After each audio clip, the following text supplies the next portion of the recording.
Ladies and gentlemen, welcome once again to another episode of Yamo Sports Hey Bucks. I'm Drew Sample, and I'm joined, as always, by the man, the myth, the legend, Andy Evans. We are here. Game one is here. We've been talking about it. How are the Buckeyes going to look game one? OSU defeats Indiana 20-3 in it wasn't a pretty game, but I think it was what we expected to see with the team that had a new start. Well, with a lot of questions unanswered at starting quarterback and replacing three offensive linemen. I think, interestingly enough, I said there was going to be there'd be more questions at the end of the game than what we had at the start of the game. But I thought it would be different questions. I think the game played out exactly the way you thought it would. But I mean, all in all, I don't think it's the end of the world like a lot of Buckeye fans do. But Andy, let's get into it. What do you say? The game pretty much went the way that I thought it would. I was not expecting an offensive explosion. I was expecting a very pedestrian offense that was still trying to find themselves. I get it, folks. We've got a crazy amount of depth in the backfield.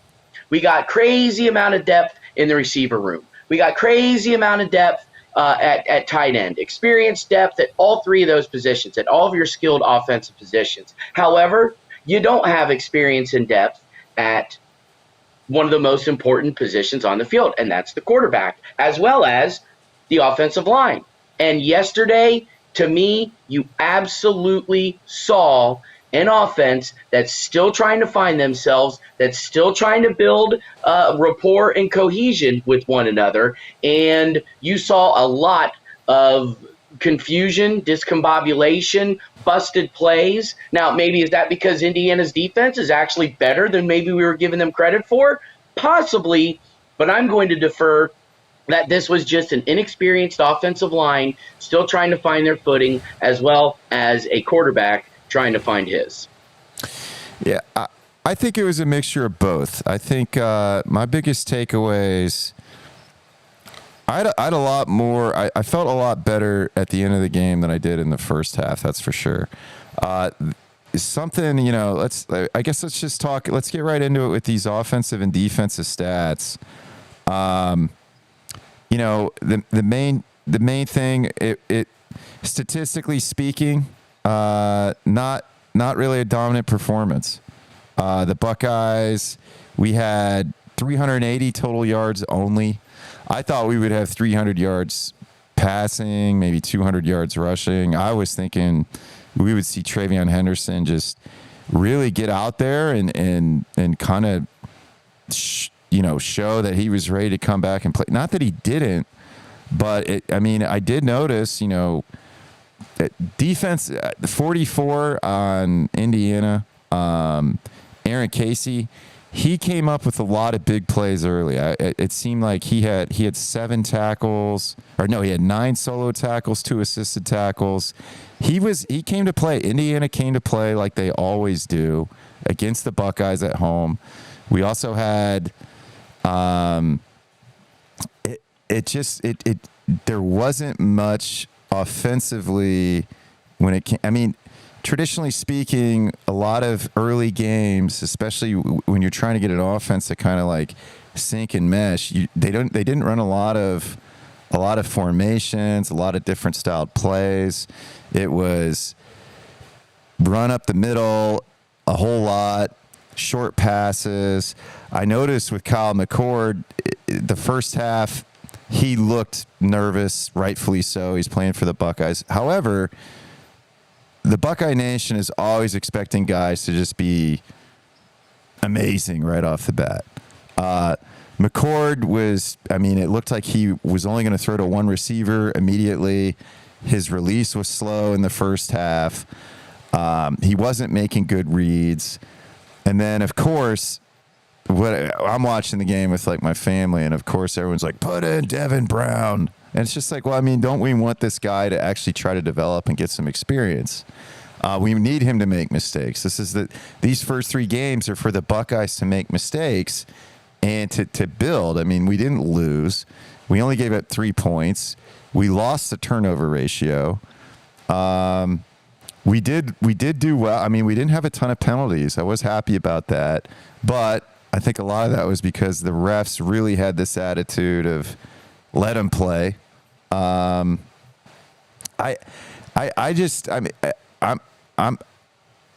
was happy with defense. They had a lot of they started out with a 3 and out, which is what we expected.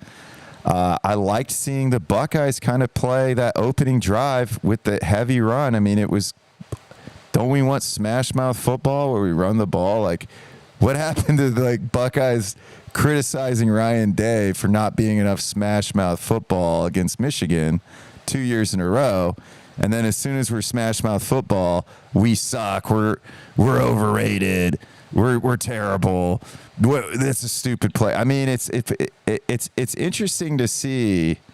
I mean, I don't want to get too off. I mean, we actually have like a plan and an outline for segments, but I think I have so many thoughts on this game. But let's just get started. 2 quarterback system non-existent. Andy, what did you see with the 2 quarterback system? Absolutely non-existent. Devin Brown played 2 drives. He played at the very end or he played in 1 drive in the first half, and then Second he quarter. played the last drive of the game. We absolutely did not get what Ryan Day was pitching all throughout fall camp. Is that this competition was so extremely close. And there, of course, were the people out there saying, well, you know what I heard is that Devin Brown's actually the better quarterback right now. And this is wrong with Kyle McCord, and that's wrong, and da-da-da-da-da, and all this stuff. Now, maybe they were hearing that from their little insiders at fall camp. But if that's the case, then they need better inside information, because what we saw yesterday was absolutely nothing what we were told by Ryan Day that we would get a 2 quarterback set. That Devin Brown earned the right for meaningful reps. And as far as I'm concerned, he did not see any meaningful reps yesterday. On his first drive, 3 run calls, 2 he handed off, 1 he tried to run himself, and the play got blown up because the offensive line did not do their job, and he was hit for a 2-yard loss. Then he comes in at the end of the game. He ends up throwing 3 passes, 2 of which were incomplete, bad passes, and 1 of which was complete for a 2-yard loss. So we did not see yesterday at all a quarterback battle, a quarterback competition, or any better indication of what this offense is truly capable of, because Devin Brown did not play any meaningful minutes, period. So let's kind of move to running back. So they started out strong. I mean, they were just running TreVeyon Henderson early. It was really, I think, as Buckeye fans, we've come to expect big plays. There was none of those. I mean, the biggest plays probably came from passes to the middle to Cade Stover, which he was clutch. Cade Stover really came up with big plays. But we drove the ball down the field, get in the red zone.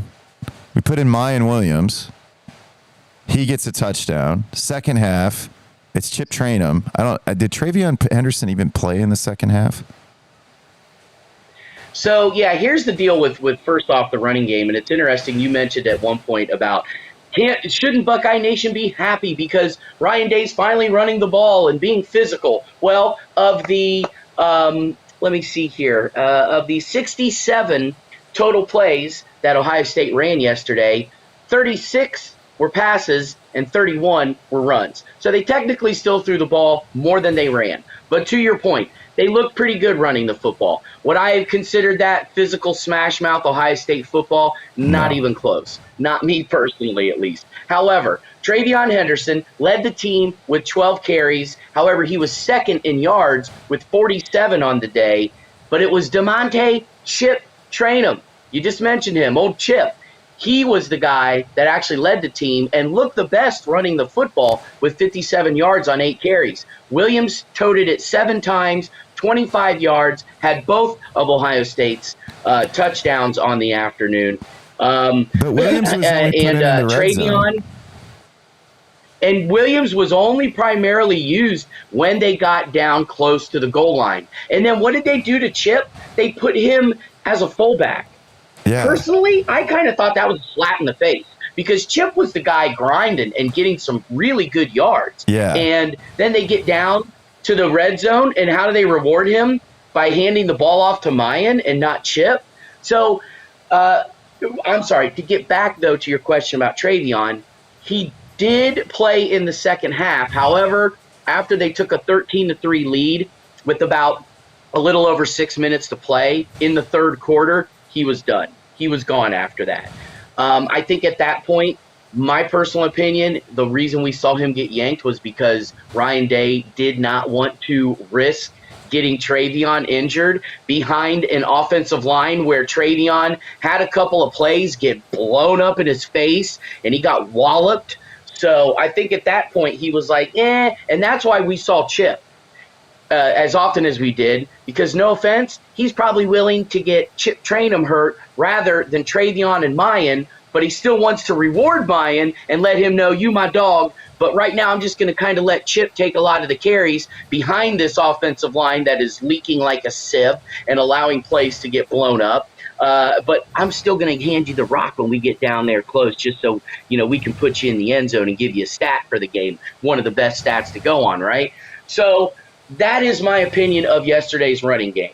Ryan Day was willing to take chances with Chip Trayanum, and Chip Trayanum is quite frankly expendable. And it hurts me to say that, and I don't know that is absolutely what Ryan Day felt or saw or anything like that, but that is just my personal opinion, the way the offensive line played and the fact that Chip Trayanum played as much as he did as early as he did. I just feel like Ryan Day kind of felt like he wanted to put Travion and Miyan off to the side, still kind of feed them a little bit of cheese. But then those times when he was feeding Travion and seeing Travion get blown up, he kind of thought, man, I got to go a little different route when it comes to this run game today. One stat I was really happy with yesterday was our ability to convert on fourth down. We were 2 for 3.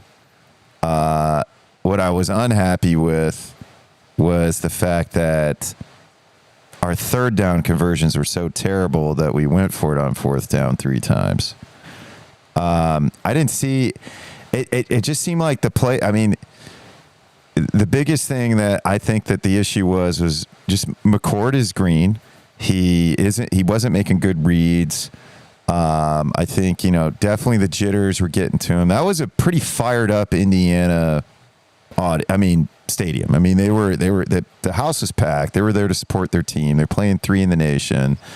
I thought it would kind of play out that way early on, and then I thought OSU would get some big plays and just really get that momentum going. But the momentum was good enough to win, but man, it was an ugly win.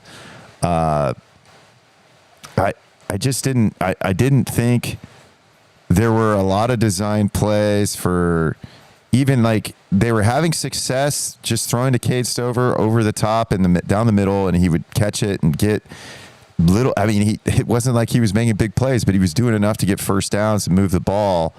But there weren't a lot of design routes for that. You didn't see a lot of guys out of the slot cutting across. Well, no, that's not true because Fleming actually most of he out of the slot caught a lot of catches over the middle.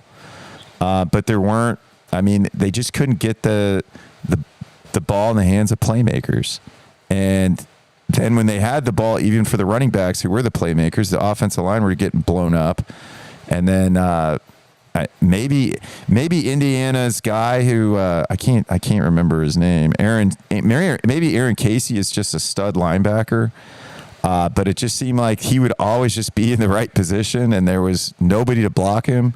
Or there were double teams where an offensive lineman was supposed to break off and get him, and they just never did. It just was I feel like we're beating a dead horse, but man, it was super lackluster.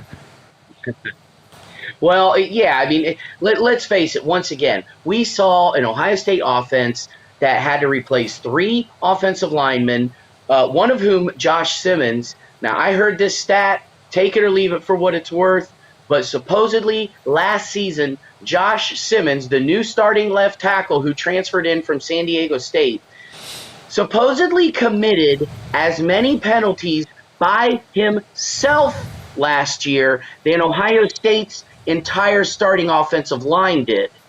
So when you hear a stat like that, and once again, take it or leave it, I mean, I heard this from a fairly credible source, but if that's the case, then why in the world did Ohio State, I mean, are the other offensive linemen that bad that you need to bring in a third-year transfer who committed as many penalties by himself as your entire starting line did the year before?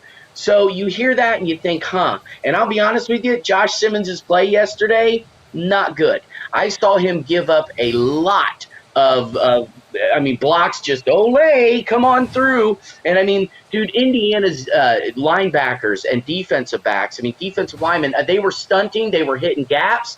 I think they came with a good plan, and they knew that if they threw some confusing looks at this new Ohio State line, they were probably going to get confused at times. And guess what? It worked because Ohio State's offense was just very pedestrian. Once again, a new quarterback, 3 new offensive linemen. Those are the 2 most important positions on the offense.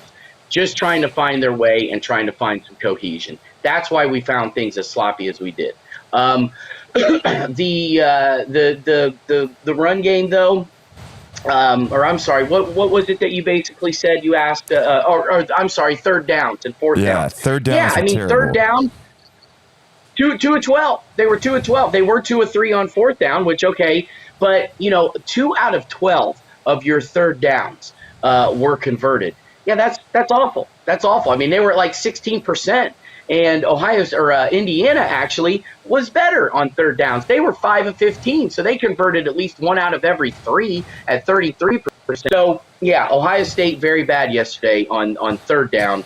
And the fact that they had to, like you said, go for it 3 times on fourth down. I mean, how often do we see Ohio State go for it 3 times on fourth down in a single game? Not often, because typically they're not held to fourth downs a whole lot. So that was definitely an eye-popping stat as well.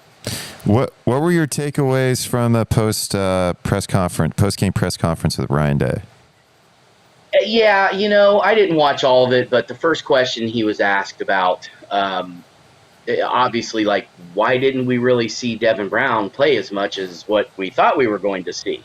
Basically, he wasn't directly asked this, but you said we were going to see Devin Brown just as much as Kyle McCord, and we didn't. So what the heck? What happened? Why? And his answer was just kind of dancing around, to be honest with you. He just kind of, and he kind of answered it, but he kind of didn't. And I just kind of felt like, like that to me, he's basically saying, for whatever reason, he believes that Kyle McCord is the guy, and he's almost going to force the issue. I don't know. It was a very peculiar response. How did you feel? I got a different take from it. Being it, like, watching the game with, super fan, you know what I mean? Just Ohio State fans, like my family, like, as soon as Kyle McCord looked bad, people unrealistic Ohio State fans who don't really know what's going on. Well, even then, they're just emotional. They want to see OSU dominate. We've watched OSU dominate with big plays for the last 10 years. And now look, we all remember the 2002 season. Everyone pretends like it was the greatest season ever, but every game was ugly. But, when you look at Craig Krenzel's stats, his completion rate was pretty high, and he didn't make mistakes. He didn't throw for a lot of yards. He managed the game well. Kyle McCord was not managing the game well. However, I did feel like he was playing a lot better in the second half than the first. Not that that's saying much, because he didn't really play well. But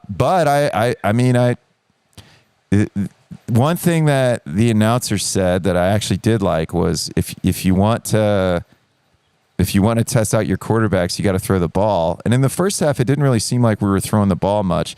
But the other crazy thing is it seemed like we were dominating with time of possession. But when we look at the stats, we see we actually threw the ball more than we ran. And we only won time of possession battle by like 3 minutes.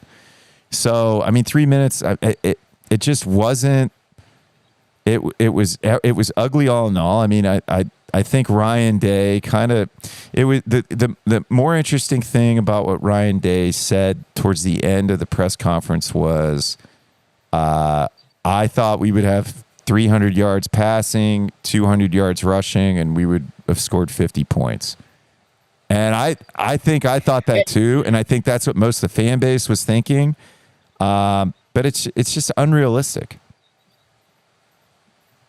There you go. And Drew, that's why I said, folks, let's kind of draw back a little bit, and honestly, let's temper our expectations. They were a 30-point favorite yesterday. And I said, I'm not feeling 30 points. I think they'll win by 3 touchdowns. I said 31-10 was your final score. I was slightly off. Obviously, I said 21 points. They won by 20. I had an 8 points less guesstimation as far as what the offense would score. However, I thought the defense would give up a touchdown, which they didn't. So defense kind of exceeded my expectations a little bit. Now, maybe we're going against a kind of a bad Indiana offense, an Indiana offense that is also in the middle of their own little quarterback controversy because they played 2 different guys yesterday, and their 2 different guys actually split time. They weren't, one guy came in and played 1 drive and then had to sit until the end of the game and then came in for the last drive. But still, Indiana's got their issues on offense, so maybe did the defense look a little bit better because of that? There were some things that the defense didn't look exactly crisp on, and I was a little disappointed, although I kind of felt like Davison Igbinosun, I know I've been singing his praises here in the off season, but I remember watching a Twitter video of him, and it was him and like his highlights and how well of a pass cover he was. And there were several highlights in that video where he was mauling the offensive guy that he was covering, and quite frankly, could not cover the guy unless he had his hands all over him and was grabbing his shirt and doing all that kind of stuff and pushing him out of the way. Well, that's pass interference, Davison. I hate to tell you that. And we saw that yesterday where he was called for pass interference and a targeting call, which was overturned, but I know was something you held in huge contempt and something we're going to get to here in a couple of minutes. But Davison Igbinosun, a little bit of a liability. I see him as being a renegade, and he's one of the guys that was talked about where, this is a dude that brings like a swagger and an energy and just, and maybe that's true. I'm sure he's bringing something to this Ohio State team to kind of bolster them up a little bit, like, talking some trash, getting them pumped up and whatnot. But he's also got to prove it on the field. And yesterday, when your first game in an OSU uniform, you get called for a pass interference, which was egregious pass interference, by the way, and a targeting call that I thought was extremely ticky-tack and should have been reversed and was reversed, but still, it was a play that he didn't need to be putting Ohio State into that situation the way that he went down and tried to make the stop because the guy was already being tackled. He didn't even try and get down with his shoulder. So neither here nor there, I suppose. And like I said, we're going to talk about that in a second. But, once again, Ohio State, their offense is who they are, people, and we just have to take a step back. And no offense, Sample family up there in Toledo, you guys got to chill out and you got to relax and you got to know that Ohio State, this year's team, don't expect every single year just because they wear this scarlet and gray and it has the Ohio State name on it that they're going to slaughter every single team they play by 50 points. It's unrealistic, and we've got to slim it down a little bit. Now, next week against Youngstown State, we're going to talk about them in a few minutes as well. That might be a game that you can say, all right, yeah, we better beat them by 50 points or else there is something wrong. But for now, temper the expectations, bring it down. But to your point, Drew, I think the offense very pedestrian. I foresaw it. The defense played a little bit better, but I think they still have some issues to work out as well. Yeah, my family, they were pretty realistic. It was just, it's fun. Like I want to shout out to my uncle Scott. He was great. He was calling players cockroaches on the other team. I loved it. It was so funny. just watching games with my uncles or even my dad, who just gets so animated, and they've been lifelong fans. How can you not love it? So shout out to the fam. Absolutely. I know it's all in good fun. It was funny. Really is. It was funny. So, but to your point, I actually am very optimistic still about the offense. I think that it seemed like Kyle McCord started to get more of a rhythm towards the end. Like OSU did close the game out well. It was ugly, but they still closed the game out. They still got a victory. They're still working stuff out, which we expected. They still have 2 games against Cream Puffs to work it out before we play Notre Dame. And if we can put it together by the time we play Notre Dame, we're gonna have a good season.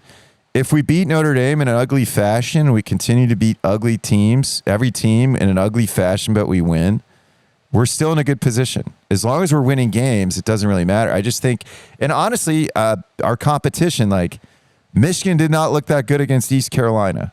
They won by what? It was 30-3, but it's East Carolina. It's not, they weren't playing in Indiana. They weren't playing a Big Ten team first look. I did notice other teams around the league, they did put up 50, so I wouldn't be surprised if Ohio State and Michigan drop in rankings.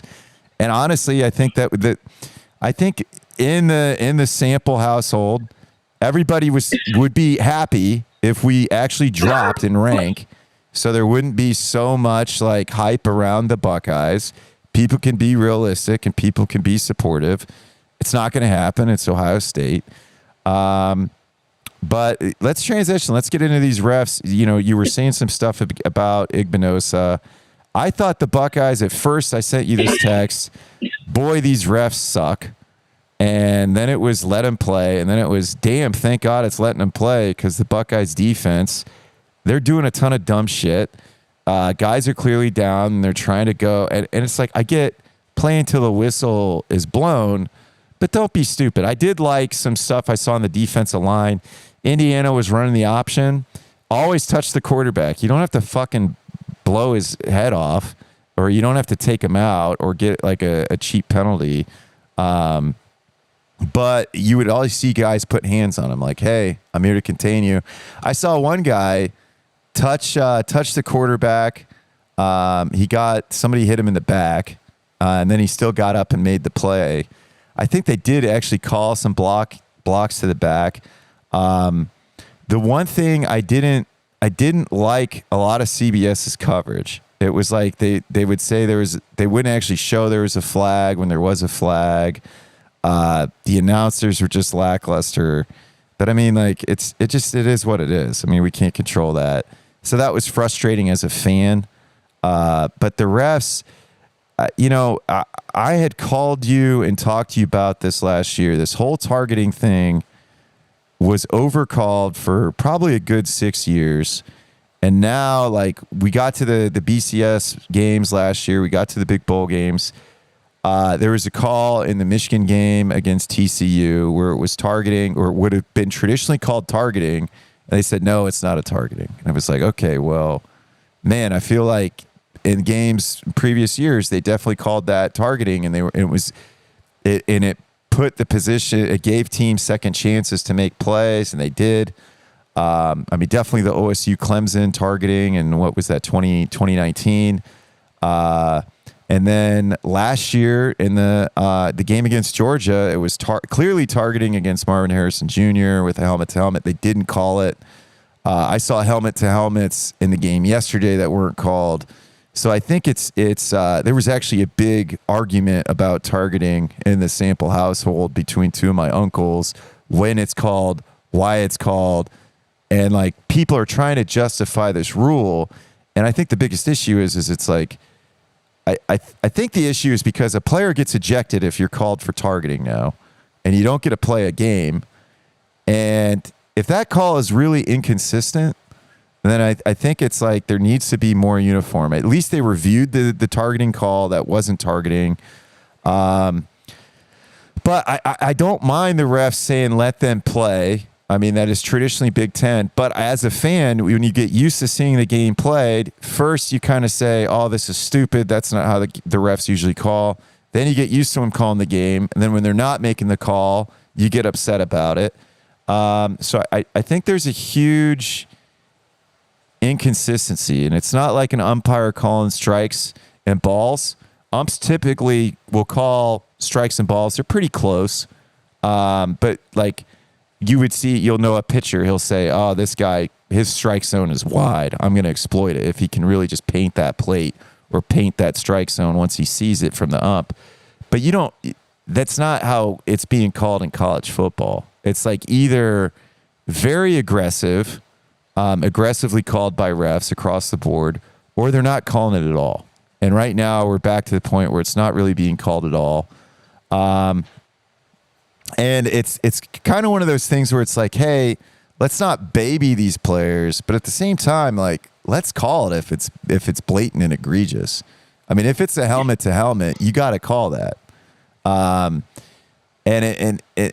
I don't know. I mean, if it's accidental, I can see it, but when it looked like the guy kind of led with his head, I don't remember. It was sometime in the second half. But I think I was more concerned with how crappy OSU looked on offense. So I don't know. I'm really frustrated with the refs personally, but I mean, that's just kind of, you can't make excuses with the refs. The other thing that was crazy was it seemed like Marvin Harrison Jr. was blatantly pushed out of bounds, came back in, made the touchdown. The touchdown was called back. They still drove down and scored, so that was fine. But I just seemed like there was OSU. The other thing, I know I'm kind of all over the place right now, but I'm just trying to remember. There was a lack of momentum that was being made, and it seemed like they were allowing poor officiating calling, which actually I think, to your point yesterday, you said it is benefiting the Buckeyes more than Indiana. So I guess, like, what is your takeaway about these refs in yesterday's game? How do you think it affected the game? I personally don't think that it affected the game all that much. Once again, the targeting call on Davison Igbinosun early in the game that was called back, I do think that was a silly targeting call. Overall, yeah, that touchdown pass that got negated by Marvin Harrison stepping out.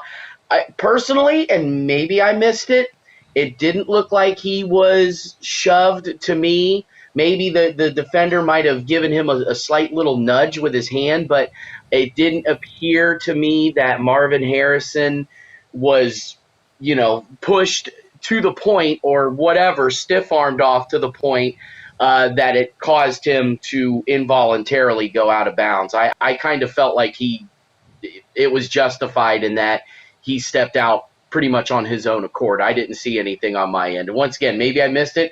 Maybe I had to go back and watch it. Admittedly, the reason I'm not in the studio here with you, I'm on vacation down in Virginia visiting my wife's sister and her husband. So, yeah, I may have had a couple of beverages at that point during the game. So maybe I wasn't paying as much of attention as I should have been. But from what I saw, once again, it didn't look like it was overly egregious. However, going back to the targeting, to your point, Drew, I don't know where we're at.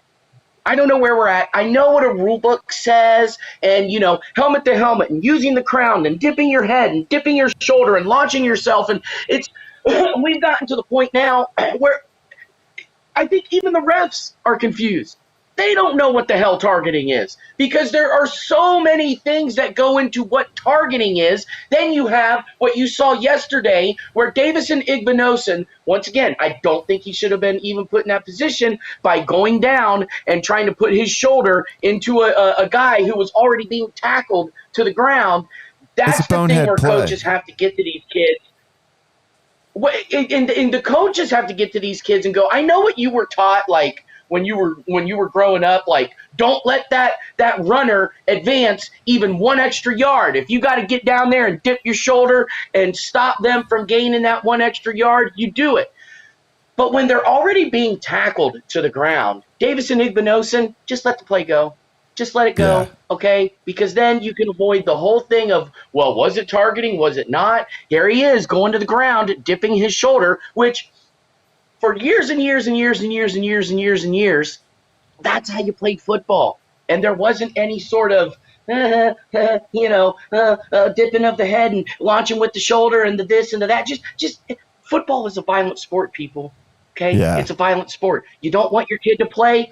Let him go play lacrosse. Let him go play soccer. Let him go play, be a part of the chess club. Go play backgammon. I don't know. Go play electronics instead of football. Parents, I don't know what to tell you. You don't want your kid to be part of a violent game, then don't let them play. Otherwise, if you're going to play football, you should know going in, this is what could possibly happen. And the whole targeting thing, yeah, I think has gotten out of control. We've gone way too far to the left with what targeting should be. And I think just, you know what, once again, you know that football is a violent sport. There could be a potential for you to get whacked in the head because that's just how the game is played. So if you don't want to get whacked in the head, don't play the game. We should quit catering to all this targeting nonsense and just wipe out the rule entirely and just go back to the frickin' Jack Lambert days of him being clotheslining people and it was legal. All right, that's what we need to get back Or to. Jack Football has Tatum. gotten way too soft. Yeah, I agree, and I think a lot of times, just even with, I think people want to look to the refs to blame the refs when their team looks sloppy, and I definitely was in that camp yesterday. So I don't want to beat too much of a dead horse. I think we did a good job of covering the ugly win yesterday. We got Youngstown State this week. They're not even a full Division I school. I mean, Yeah. it's a good chance for us to get momentum. If we don't have a ton of big plays, if we play ugly like we did against Indiana, which I doubt we're going to do, it's a season home opener. It's going to be, I think, one thing we didn't cover with this whole quarterback controversy, the stats of everybody's first Big Ten game, and most of them seem to be against Indiana. We went through, we have them in there with, I can read them off real quick. We have first Big Ten game, road start. We have Cardale Jones, 18 for 27, 245 yards, 1 interception, 7-point win. Dwayne Haskins, 22 of 39, 270 yards, 1 interception, 1-point win. Justin Fields, 14 of 24, so still not that accurate for Justin Fields. 199 yards, 41-point win. So we still took care of business. Stroud, 13 of 22, 294 yards, 1 interception, 14-point win, and we already covered McCord's. I feel like we're par for the course. I feel like your first Big Ten game as an Ohio State quarterback, they're coming for you.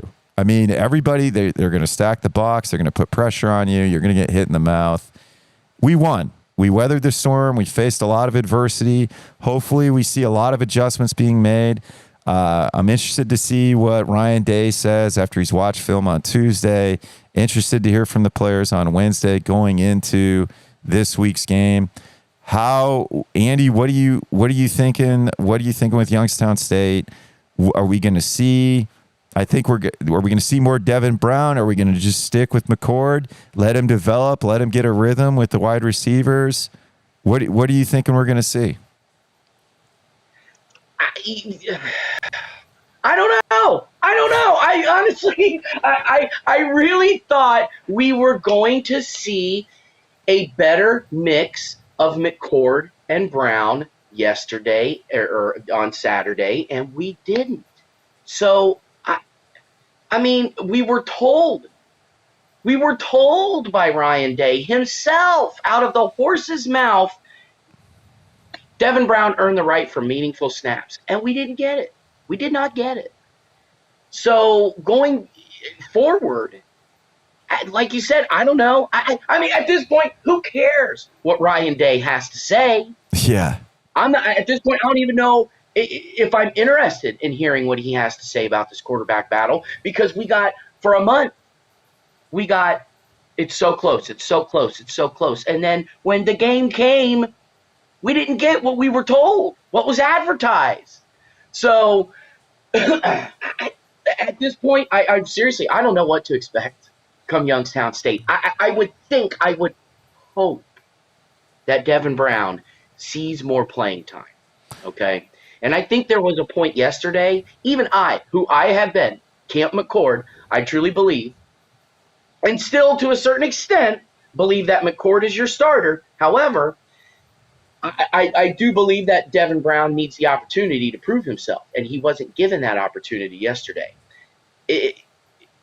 He'll probably, I would assume that he's given more of an opportunity to play against Youngstown State this weekend, but I don't know if we're going to see it, you know? So this should be a team, though, that Ohio State can get some confidence, get a better, build a better rapport with one another. Youngstown State should be able to provide that for them this weekend. To your point, this is a FCS team. They're not an official or you said a full Division I team school, and they're not. They are Division I AA or FCS. So you would think, but Youngstown State, they've been a program within Division I AA FCS for years, where they're one of the better Division I AA schools out there. So having said that, though, yeah, this is Ohio State, and even Ohio State being in the shape they're in offensively, I would think that they would still be able to at least hang, I'm going to say probably at this point right now, without really having done a whole ton of homework yet on Youngstown State to prepare for this weekend, I would at least preliminarily say Ohio State should score at least, up mid to upper 30s, 35, 38, somewhere around there. I think if we don't score 40, that's big. That's a problem. So I think the game plays out. Well, a lot of people thought 35, 40 points against Indiana, and how many they score? 23 with 2 touchdowns. Indiana's that's a different story, though. What's weird is I came and said, every time we were doing a podcast, I say they always play us tough at home. They're going to. Then I start listening to you and Dylan talking about how bad they are. So I'm like, you know what? I think we're just going to blow them out. Screw it. We're going to blow them out. It didn't happen. I think the game's going to play out similar. I think the game's going to play out the way Ryan Day thought it would play out against Indiana, which I think Ryan Day's plan was establish momentum early with Kyle McCord, get him going, get him to get the running ball game going. I think he was hoping to have some pretty big plays for Travion Henderson to open up the pass. However, offensive line got blown up. We see Casey making huge stops, huge plays early on. Doesn't happen. We put in Devin Brown. It's lackluster, 3 and out. So then we go back to McCord. McCord seems to be playing a little bit better since Devin Brown just came in, and that was how it went down. I think the plan was McCord starts early, starts building momentum. Okay, let's see what Devin Brown can do. Devin Brown goes, handles business, get drives. I think he thought it could be, I'm just going to swap quarterbacks, given both we have so much skill. It was kind of what I was thinking going into the game. We have so many skilled players, just get the ball in their hands. But we didn't really get the ball in their hands. Only Cade Stover. So I think the game, if we can get if we steamroll Youngstown State the way we think we should, we're going to see a lot of Devin Brown. We're going to see a lot of that, and then we're going to feel better about momentum. But in reality, that's just the way we should play. Then we got Western Kentucky. Hopefully, we can do the same thing, and then hopefully we have momentum. We have cohesion. We have some meshing going on the offensive side of the ball for when we go into South Bend and play that tough night game. But to your point, we really don't know. I'm still back in that we'll see that we'll see perspective. Because again, if we're winning games, it doesn't really matter, but it's a whole lot more fun to be dominant. Fun to be dominant, but I always go back to this way back in the day. I can't remember the Super Bowl. It was like Super Bowl, I don't know, 76 or something like that. Or not Super Bowl 76, but Super Bowl from 1976. God, they're only like 55, only 55. But at any rate, it was after Super Bowl. And, Al Davis said, just win, baby. Just win, baby. And I think really that should kind of be a mantra for this season. And I know for most Ohio State fans, whether you're a diehard fan that really knows what they're talking about, or you're the casual fan, or you're the diehard fan who, hey, who's number 32 on the offense? Well, that's Travion Henderson, the starting running back. If you're as diehard as you say you are, you should know that. Whatever kind of fan you might be, I once again, bring it down a notch, okay? This ain't no. I'm telling you right now. When I called 10-3 last week with Dylan, I'm sticking with that, okay? Though I do agree, Drew, that this offense, this team as a whole, they are going to get better as the season progresses. Don't get me wrong. I do. I feel like, and I said that even last week. I was talking more about the Indiana game itself. As the offense starts to flow, they're going to get into a better rhythm. But I feel that way about this team as a whole. They are going to get better. They will, okay? They're still Ohio State. They're still 4- and 5-star athletes for the most part. They will get better, and this offense and defense are going to look improved as the season goes along. But the one thing about Ohio State that we've seen the last few seasons, and this might be indicative of Ryan Day and his attitude overall, I don't know. Typically, the team takes on the personality of the head coach. They kind of start slow, but they gain momentum as the season goes along. And yeah, unfortunately, that momentum was kicked square upside the head, in the jaw, wired shut, shattered all over the place when they took on that team up north in the season closer at home. But then we saw what they did against Georgia, and they rebounded well. I think it's just going to take a little bit for this team to gain momentum next week or this coming weekend against Youngstown State. I think it's a game that should allow them a little better offensive flow, a little better. It's gonna be a game that they can gain some confidence on. But once again, after seeing them only score 23 points, and granted, yes, it was a road game against Indiana, a bad, quote unquote, bad Indiana team, maybe an Indiana team that might be better than we think. We'll see at the end of the year, right? But still, to see them only score 23 points, my expectations were at least a little bit higher than that. I had low expectations of the offense, quite frankly. I think they came out even lower than what I thought. They will get better. But like I said, about 35, 38 points against Youngstown State this weekend. That's my call. Take it to the bank. All right. Do we want to wrap it up here? Do we want to talk a little bit? Because I don't think across the college football universe, anybody really was a big standout except for Deion Sanders in Colorado. That noon game that went on before, I think that was probably I was expecting them to play well, but I think, Deion Sanders is on something. Everybody's pretty much a transfer, a lot of them from his old school. They knock out the team that was the runner-up last year. First week of the season, high-scoring game. I mean, defensively, terrible game. Nobody could stop the either side, but it was a lot more entertaining than the Buckeye game. Yeah, I think a lot of expectations are being placed on both TCU, or at least they were going into that game, because they were the national championship game runner-up. But to me, TCU was one of those awesome Cinderella stories from last year. They take down, they go undefeated. They had actually one loss, but they take down mighty Michigan in the first round of the playoff. Like, oh my God, like 51 points against the best defense in the country, and it's like, holy cow, maybe TCU's for real. Then they went up against somebody who was for real, and we saw what happened. They just got absolutely obliterated.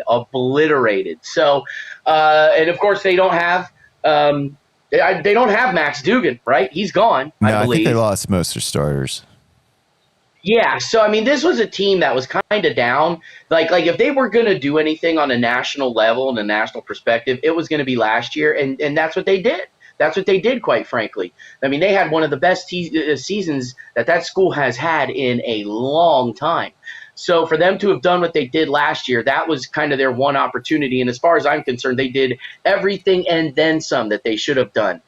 This year, a little bit different story, and everybody's kind of raving like, oh my God, the defending national runners-up got beat. Well, yeah, they lost a lot of people. And honestly, they were ranked in kind of the bottom half of the top 25. So the fact that Deion Sanders, though, went into Arlington and beat them, that's huge. But does it surprise me that happened? No. Absolutely not, because we've seen Deion Sanders now. I mean, 2 years at Jacksonville, Jacksonville State.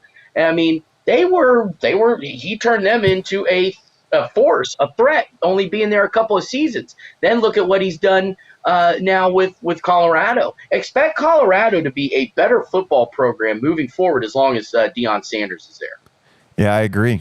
But otherwise, yeah, I mean, the top 25, I mean, yeah, Michigan, yeah, they won at home over East Carolina 30-3. And there were other games that were, so-so. They weren't, spectacular.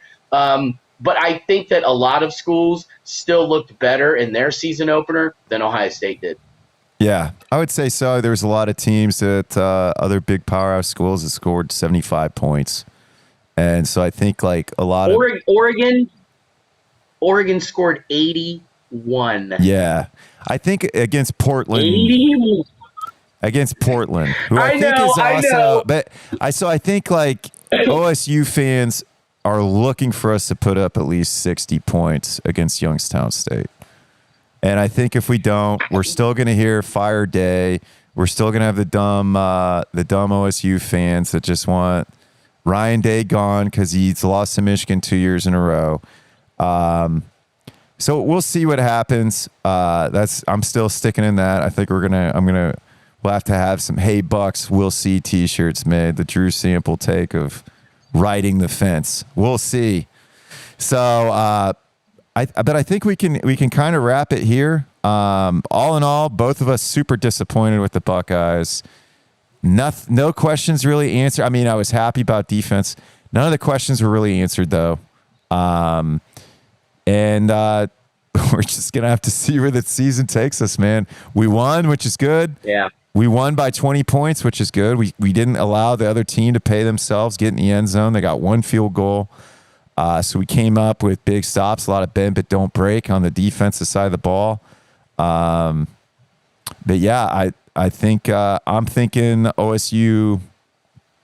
I'm hoping we don't allow another touchdown. We might get some garbage time touchdowns, but I think we need to go out there, start momentum early, and really go into it so then we can have momentum going into Western Kentucky. Because if we're looking lackluster, I think it's going to be a long night in South Bend. Yeah, absolutely. And just to let you know, just to kind of, I was not super disappointed in yesterday's loss. Did I think that they would have done a little bit better? Absolutely. I wouldn't call it super disappointed. But it pretty much went along with what I thought. But like I said, just win, baby. Right now, Yeah. Just win, baby. You know what I mean? So at any rate, I'm thinking a 38-7 game right now against Youngstown State. Just off the rip, what I saw yesterday out of Ohio State, what I can potentially expect out of them against a Division I AA team, I'd say about 38-7 right now. Now, it might change come Wednesday after I've done a little bit of homework on Youngstown State when you and I are going to be down there at the Woody Hayes getting some player interviews.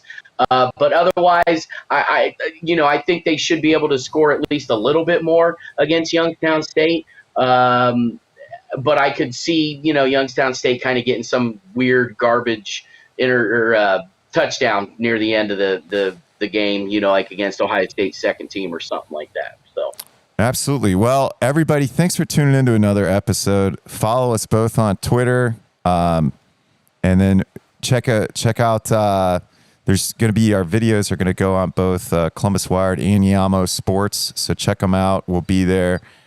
Andy, thanks for joining me once again this week. Special shout out to Yamo Sports for hosting this, making this happen with Andy Remote. Our first remote podcast.